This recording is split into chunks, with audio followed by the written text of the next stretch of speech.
नमस्कार सभी दर्शकों को। आज न्यूज़ 24 और इंडिया समाचार की टीम इस समय शिवानी नगर पालिका चुनाव की स्पेशल कवरेज करने के लिए पहुंची है और हमारे साथ जुड़े हैं जो शिवानी के वार्ड नंबर 8 से भाई वरिष्ठ पत्रकार कृषि प्रजापति से विशेष चर्चा करेंगे कि वार्ड नंबर 8 से जो पार्षद के उम्मीदवार हैं। वैसे आज इनसे हम सबसे पहले तो इनको मीडिया के माध्यम से हार्दिक बधाई शुभकामनाएं देते हैं। सर जी आपका बहुत बहुत धन्यवाद। और आप अपना कीमती समय निकाल कर हमारे बीच पहुंचे और शिवानी की छोटी बड़ी अपडेट आप लेने के लिए पहुंचे, इससे आपका दिल की गहराइयों से आपका बहुत बहुत धन्यवाद। वैसे पार्षद के उम्मीदवार के तौर पर चुनाव मैदान में, लेकिन आज इनसे जो सवाल करेंगे वो चेयरपर्सन के जो उम्मीदवार के हैं जो होते हैं वो उनसे सवाल करेंगे। तो सबसे पहले ये पूछना चाहेंगे नसीब जी, सबसे पहले तो हमारा सवाल यह है कि एक पार्षद के तौर पर चुनाव मैदान में आना ये आपकी सोच थी या जनता की? देखो जी, राजनीति से हमारा कोई संबंध नहीं है।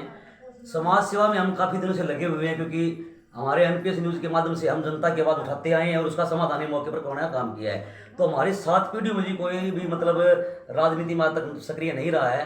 तो इसलिए अब की बार वार्ड के लोगों ने मन बनाया, वार्ड के लोगों ने मतलब एक मीटिंग रख के और उसके अंदर चर्चा की भाई पार्षद का जो चुनाव है वो बीसी रिजर्व सीट थी। इसलिए वार्ड के लोग मेरे पास आए और मुझे अपना आशीर्वाद दे दिया। इसलिए हमने सोचा भी क्यों न वार्ड के विकास के लिए आगे देखो आना चाहिए। जैसे पार्षद के चुनाव को आप एक राजनीतिक बेस मानते हैं या जनता का सेवक? देखो, राजनीति वास्तव में अगर देखा जाए तो होता मतलब सेवा के लिए ही होती है, लेकिन कुछ लोगों ने अपने स्वार्थ के लिए इसे एक धंधा बना दिया और राजनीति को मतलब गंदगी में धकेल करके और इसको मतलब इतना गंदा बना दिया कि आज लोग राजनीति का नाम लेने से भी घबराते हैं। लेकिन वास्तव में देखा जाए तो राजनीति से बढ़कर कोई समाज सेवा हो भी नहीं सकती। कैसे जनता को विश्वास दिलाएंगे, कैसे जनता आपको सपोर्ट करे, कि कैसे वार्ड में रूपरेखा तैयार करेंगे, क्या प्लान बनाया आपने? देखो, वार्ड की जनता काफी समझदार है और आज के टाइम में देखा जाए तो कोई भी मतदाता ऐसा नहीं है जो जागरूक ना हो। और रही बात हमारे वार्ड नंबर 8 की, तो हमारे वार्ड नंबर जो 8 है वो एक भाईचारे का प्रतीक है और यहाँ के जो मतदाता वो इतने समझदार है कि नेता का वार्ड पार्षद का चुनाव करते हैं। लेकिन पिछले 5 सालों की अगर बात करें तो हमारा वार्ड जी धोखे में आ गया था। पिछले 5 साल हमारे वार्ड की इतनी रेरे माटी हुई जिसकी कोई हद नहीं है। उसी को मद्देनजर देखते हुए वार्ड के लोगों ने सोचा भी अब की बार देखो 5 साल मौका एक बार आता है, कोई ऐसा सेवक चुना जाए। इसलिए वार्ड के लोगों ने मन बनाया और पूरा जन समर्थन वार्ड का अपने साथ है। जैसे जनता के पास जाते हैं वोट मांगने के लिए, वार्ड में मतदाताओं के पास जाते हैं, क्या समस्या बताते हैं आपको? देखो जी, समस्या की अगर बात करें तो समस्या यहाँ पर काफ़ी है। अगर देखा जाए शिवानी की और हमारे वार्ड की सीवर व्यवस्था है वो पूरी तरह से इतनी ठप पड़ी है कि आप गलियों से निकल भी नहीं सकते।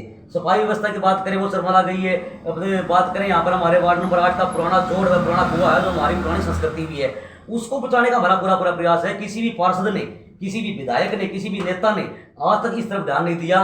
तो जो पुराना कुआं हमारा जोड़ है वो संस्कृति है हमारी, उसको एक नई रूपरेखा हम देंगे। वहां पर एक सुंदर पार्क का, सुंदर भवन का निर्माण करा के और वार्ड वासियों को समर्पित कर देंगे। इसके अलावा भी अगर बात करें तो वार्ड की ऐसी काफी समस्याएं, क्योंकि काफी समस्याएं लोग मेरे पास फोन करते हैं, भाई साहब हमारे यहाँ पर पूछो, यहाँ पर ये समस्या, ये मैंने उनका समाधान कराया भी है, बाकी कुछ रही है तो हम कराएंगे। और बात रही थी विकास की, विकास सिर्फ गलियां खुदवाने से, गलियां तुड़वाने से नहीं होता। वास्तव में हमारा मतलब विकास क्या होता है कि जो सरकार की छोटी मोटी योजनाएं हैं वो हर आम नागरिक तक पहुंचाई, क्योंकि जो योजनाएं सरकार की वो आम नागरिक तक पहुंच नहीं पाती, इसलिए आम नागरिक उसका फायदा नहीं उठा सकता। तो हमने ऐसी रूपरेखा तैयार की है कि सबसे पहले हम पार्षद बनने के बाद अपने वार्ड के अंदर एक विद्यार्थियों के लिए एक लाइब्रेरी बनवाएंगे, जिससे जो वार्ड के जो विद्यार्थी हमारे वो निःशुल्क पढ़ाई करेंगे।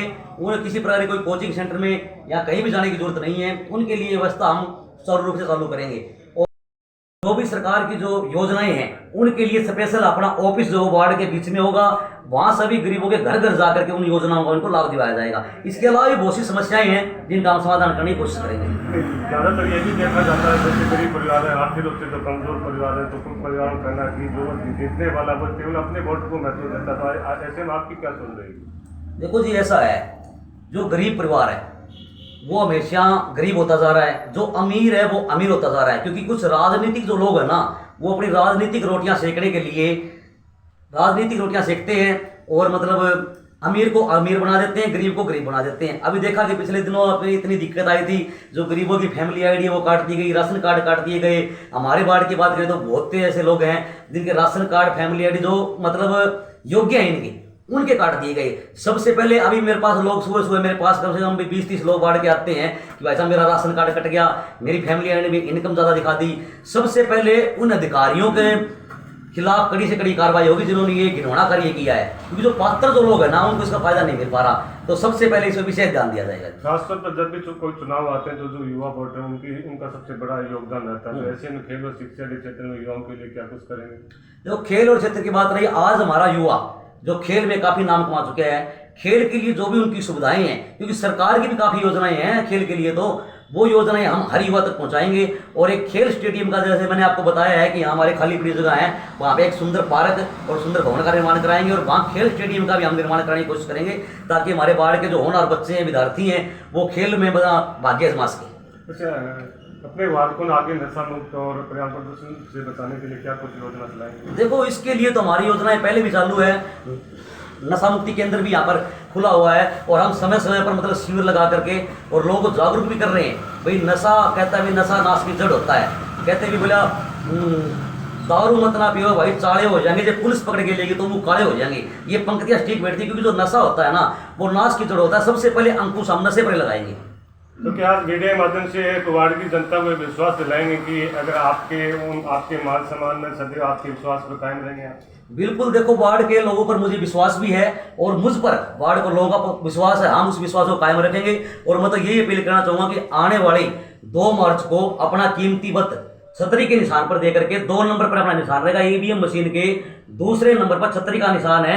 छतरी के सामने वाला बटन दबा के आप मेरे हाथ मजबूत करें। ये मेरे नहीं, पूरे वार्ड के हाथ मजबूत होंगे, जिससे आपको एक नई दशा और दिशा देना काम करेंगे। अच्छा, आपके सामने जो उम्मीदवार चुनाव लड़ रहे हैं, तो चुनाव हार जाते हैं तो उनके प्रति कैसा ख्याल रखेंगे आप?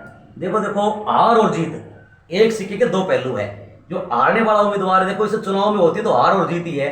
जो हारने वाले जो उम्मीदवार है, मैं उनको हार नहीं कहूंगा, क्योंकि जो अपनी जीत है वो उन्हीं की जीत है। सबसे पहले अगर वहाँ अपनी जीत होती है तो सबसे पहले मैं उन्हीं के पास जाऊंगा और उनको साथ लेके, उनके कंधे से कंधा मिलाकर उन्हें अपने साथ रख करके और वार्ड के विकास में पूरी ताकत झोंकेंगे। जी, आपका बहुत बहुत धन्यवाद मीडिया। थैंक यू जी, आपका भी बहुत बहुत धन्यवाद।